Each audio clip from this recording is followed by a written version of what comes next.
পবিত্র কোরআনে আল্লাহ রাব্বুল আলামিন যখন হজ ফরজ হওয়ার ব্যাপারে আয়াত নাজিল করে দিলেন, ওয়ালিল্লাহি আলান নাসি হিজ্জুল বাইতি মান ইসতাতাআ ইলাইহি সাবিলা ওয়া মান কাফারা ফাইন্নাল্লাহা গনিয়্যুন আনিল আলামিন। আল্লাহ রাব্বুল আলামিন বলেন, তোমাদের মধ্যে যাদের কাবা ঘর জিয়ারত করার সামর্থ্য রয়েছে, অর্থাৎ হজ সম্পাদন করার সামর্থ্য রয়েছে, তারা যেন হজ সম্পাদন করে নেয়। কারণ এটা হচ্ছে তোমাদের উপর আল্লাহর হক, এটা হচ্ছে তোমাদের উপর আল্লাহর অধিকার। প্রিয় ভাইরা আমার, যখন কোরআনের এই আয়াতটি নাজিল হয়ে গেল, যখন হজ ফরজ হয়ে গেল, আল্লাহ নবী মুহাম্মদুর রাসূলুল্লাহ সাল্লাল্লাহু আলাইহি ওয়াসাল্লাম তখন তিনি সাহাবায়ে কেরামের সামনে ভাষণ দিলেন। আল্লাহ রাসূল বললেন, ইয়া আইয়ুহান নাস, হে লোকেরা, হে মানুষেরা শোনো, কদ ফুরিদা আলাইকুমুল হাজ্জু ফাহাজ্জু, তোমাদের উপর হজ ফরজ করা হয়েছে। কদ ফুরিদা আলাইকুমুল হাজ্জু ফাহাজ্জু, তোমাদের উপর হজ ফরজ করা হয়েছে, সুতরাং তোমরা হজ আদায় করে নাও, তোমরা হজ আদায় করো। ফাকালা রাজুলুন, তখন একজন সাহাবী বললেন, আকুল্লা আমিন ইয়া রাসূলুল্লাহ, ওগো আল্লাহর রাসূল, হজ কি প্রতি বছর আমাদেরকে আদায় করতে হবে? আমরা কি প্রতি বছর হজ আদায় করব নাকি? ফাসাকাতা রাসূলুল্লাহ সাল্লাল্লাহু আলাইহি ওয়াসাল্লাম হাত্তা ক্বালাহা তালাতান, আল্লাহর নবী চুপ রইলেন, কোনো কথা বললেন না, কোনো জবাব দিলেন না, চুপ রইলেন। সাহাবী তিনবার কথাটি বললেন, ইয়া রাসূলুল্লাহ, ইয়া হাবিবাল্লাহ, প্রতি বছর কি হজ করতে হবে নাকি? আমাদের কি প্রতি বছরই হজ করতে হবে? রাসূল কোনো কথার জবাব দিলেন না, কোনো কথা বললেন না, চুপ রইলেন। ফাকালা রাসূলুল্লাহ সাল্লাল্লাহু আলাইহি ওয়াসাল্লাম, এরপর রাসূল সাল্লাল্লাহু আলাইহি ওয়াসাল্লাম বললেন, লাউ কুলতু নাআম, যদি আমি তার জবাবে হ্যাঁ বলতাম, যদি আমি তার জবাবে হ্যাঁ বলতাম, লাওয়াজাবাত ওয়ালামাস্তাতাতুম, তাহলে প্রতি বছর হজ করা তোমাদের জন্য ওয়াজিব হয়ে যেত। যদি আমি তার কথার জবাবে হ্যাঁ বলতাম, তাহলে প্রতি বছর হজ করা তোমাদের জন্য ওয়াজিব হয়ে যেত, অথচ তোমরা তা পালন করতে এটা পারতে না, তোমাদের জন্য কষ্টসাধ্য বিষয় হতো। জীবনে একবার হজ করা ফরজ, সেটাই আমরা ঠিকভাবে আদায় করতে পারি না। যদি প্রতি বছর হজ করা আমাদের জন্য ওয়াজিব হয়ে যেত, তাহলে আমাদের অবস্থাটা কি হতো, ঠিক কি না? এরপর রাসূল বললেন, যারুনি মা তারাকতুম, আমি তোমাদেরকে যতটুকু বলি ততটুকুর মধ্যেই থাকো, বেশি প্রশ্ন করিও না। ফাইন্নামা হালাকা মান কানা ক্বাবলাকুম, ফাইন্নামা হালাকা মান কানা ক্বাবলাকুম বিকাসরাতি সুআলিহিম ওয়া ইখতিলাফিহিম আলা আমবিয়াইহিম। রাসূল বলেন, কেননা তোমাদের পূর্বের লোকেরা বেশি প্রশ্ন করার কারণে আর তাদের নবীদের বিরোধিতা করার কারণে তারা ধ্বংস হয়েছে। আমি তোমাদেরকে যতটুকু বলি ততটুকুর মধ্যেই থাকো, বেশি প্রশ্ন করিও না।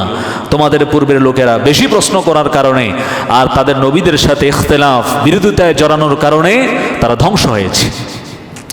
এরপর রাসূল বললেন, ফাইদা আমারতুকুম বিশাইইন ফাআতু মিনহু মাস্তাতা'তুম, আমি যখন তোমাদেরকে কোনো কিছু করার আদেশ দেই, তখন তোমরা তা তোমাদের সাধ্য অনুযায়ী পালন করো।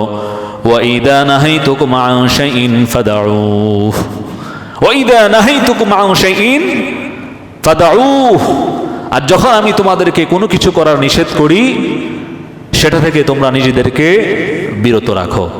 প্রিয় ভাইরা আমার, এই হাদিস থেকে বুঝতে পারলাম প্রত্যেক সচ্ছল সামর্থ্যবান মুসলমানের জীবনে একবার হজ আদায় করা, কথা বলেন, একবার হজ আদায় করা ফরজ।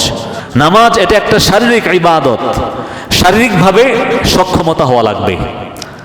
রোজা এটাও একটা শারীরিক ইবাদত, শারীরিকভাবে সক্ষমতা হওয়া লাগবে। যাকাত এটা একটা আর্থিক ইবাদত, আর্থিকভাবে সক্ষমতা থাকা লাগবে। কিন্তু হজ এটা শুধু আর্থিক ইবাদত নয়, এটা শারীরিক ইবাদত, ঠিক কিনা বলেন? যেমন আপনার আর্থিকভাবে সক্ষমতা থাকা লাগবে, ঠিক তেমনি ভাবে শারীরিকভাবেও সক্ষমতা থাকা লাগবে, শারীরিকভাবেও ফিট থাকা লাগবে। আর্থিকভাবে আপনার সক্ষমতা আছে, শারীরিকভাবে সক্ষমতা নাই, হবে? আবার শারীরিকভাবে স্ট্রং আছেন, আর্থিকভাবে দুর্বল, তাহলেও হবে? হবে না। আর্থিকভাবেও সক্ষমতা থাকা লাগবে, শারীরিকভাবেও সক্ষমতা থাকা লাগবে। আপনি যদি শারীরিকভাবে ফিট না থাকেন, সক্ষমতা না থাকে, দুর্বল হন, তাহলে তো আপনি হজের কার্যাবলী আপনি সুন্দরভাবে আদায় করতে পারবেন না। আপনি হজে গিয়ে হজের কার্যাবলী সুন্দরভাবে আদায় করতে পারবেন না, হজের পরিপূর্ণ হক আপনি আদায় করতে পারবেন না। এজন্য আর্থিক এবং শারীরিকভাবে সক্ষমতা থাকা অবস্থায় আমাদের হজ আদায় করতে হবে, ঠিক কিনা বলেন? বলছিলাম যে ইবাদতের কষ্ট বেশি, সেই ইবাদতের ফজিলতও বেশি। হজ এটা একটা কষ্টসাধ্য ইবাদত, অর্থ লাগে, শরীরও লাগে, ঠিক কিনা বলেন? হজের ফজিলত কি? হজের ফজিলত হলো বান্দা বান্দির জীবনের সমস্ত গুনাহগুলো ক্ষমা করে দেওয়া। সুবহানাল্লাহ। প্রিয় ভাইয়েরা আমার, জামিয়া তিরমিজির 811 নম্বর হাদিসে বর্ণিত হয়েছে, عن أبي هريرة رضي الله عنه قال قال رسول الله صلى الله عليه وسلم من حج فلم يرفث ولم يفسق غفر له ما تقدم من ذنبه। প্রখ্যাত সাহাবী হযরত আবু হুরায়রা রাদিয়াল্লাহু আনহু থেকে বর্ণিত, তিনি বলেন বিশ্বনবী মুহাম্মদুর রাসূলুল্লাহ সাল্লাল্লাহু আলাইহি ওয়াসাল্লাম বলেছেন, মান হাজ্জা ফালাম ইয়ারফুস ওয়ালাম ইয়াফসুক গুফির লাহু মা তাকদ্দামা মিন যামবিহি। যেই ব্যক্তি আল্লাহর সন্তুষ্টির জন্য আল্লাহর ঘর জিয়ারত করে তথা হজ সম্পাদন করে এবং তাতে কোনো রকম অন্যায় অশ্লীলাচরণ না করে, তখন ওই ব্যক্তির জীবনের সমস্ত গুনাহগুলো ক্ষমা করে দেওয়া হয়। সুবহানাল্লাহ। যেই ব্যক্তি আল্লাহর সন্তুষ্টির জন্য আল্লাহর ঘর জিয়ারত করে তাতে কোনো রকম অন্যায় অশ্লীলাচরণ না করে, ওই ব্যক্তির জীবনের সমস্ত গুনাহ ক্ষমা করে দেওয়া হয়। সুবহানাল্লাহ। প্রিয় ভাইয়েরা আমার, শুধু তাই নয়, সহিহ আল বুখারীর 1521 নম্বর হাদিসে বর্ণিত হয়েছে, عن أبي هريرة رضي الله عنه قال سمعت رسول الله صلى الله عليه وسلم يقول من حج فلم يرفث ولم يفسق رجع كيوم ولدته أمه। প্রখ্যাত সাহাবী আবু হুরায়রা রাদিয়াল্লাহু আনহু তিনি বলেন, আমি বিশ্বনবী মুহাম্মদুর রাসূলুল্লাহ সাল্লাল্লাহু আলাইহি ওয়াসাল্লামকে বলতে শুনেছি, আল্লাহ নবী বলেছেন, যেই ব্যক্তি আল্লাহর সন্তুষ্টির জন্য কাবা ঘর জিয়ারত করে অর্থাৎ হজ সম্পাদন করে এবং তাতে কোনো রকম অন্যায় অশ্লীলাচরণ না করে, সে ওই দিনের মতো নিষ্পাপ মাসুম হয়ে হজ করে ফিরে আসবে যেদিন তার মা তাকে জন্ম দিয়েছিল। সুবহানাল্লাহ।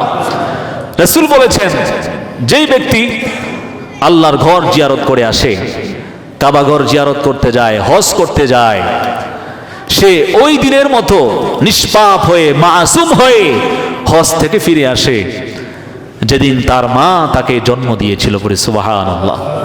প্রিয় ভাইয়ের আমার, একটা সন্তান যেমন নিষ্পাপ মাসুম অবস্থায় মায়ের গর্ভ থেকে দুনিয়ায় আসে, তার যেমন কোনো গুনাহ থাকে না, পাপ থাকে না, ঠিক তেমনি ভাবে যেই বান্দা বান্দি আল্লাহর ঘর জিয়ারত করতে যায়, হজ করতে যায়, হজ করে আসে, ওই বান্দা বান্দি কেমন যেন ওই নিষ্পাপ মাসুম বাচ্চার মতো হয়ে যায়, নবজাতক শিশুর মতো হয়ে যায়, নবজন্মা শিশুর মতো হয়ে যায়। তার যেমন কোনো গুনাহ থাকে না, পাপ থাকে না, ঠিক আল্লাহর যেই বান্দা হজ করে আসে, আল্লাহর যেই বান্দি হজ করে আসে, সেও তেমন ওই নবজাতক সন্তানের মতো নিষ্পাপ মাসুম হয়ে যায়, তার আমল নামায় কোনো গুনাহই থাকে না। সুবহানাল্লাহ পড়ে।